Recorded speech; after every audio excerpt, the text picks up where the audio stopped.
ताईंनी कौतुक केलं, पण मगाशी एक ती मुलगी म्हणाली की बाबा सांगलीमध्ये कोणाचा तरी करेक्ट कार्यक्रम करायचा आहे. आणि आता मला त्यांना सांगायचं आहे, प्रत्येक वादळ पेलो आम्ही, आमच्यात आत्मविश्वास आहे, पायाखाली जमीन पाठीशी आबाळ आहे, पाय रोवणी जमिनीमध्ये आमचे गोपीचंद पडळकर सह्याद्री सारखे ताट आहेत. जाऊन सांगा त्यांना तुमची या वाघाशी गाठ आहे, तुमची या वाघाशी गाठ आहे.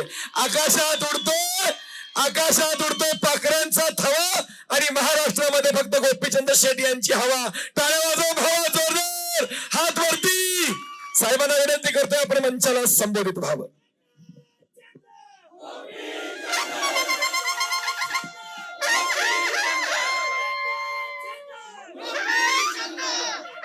तुतारे वाजते.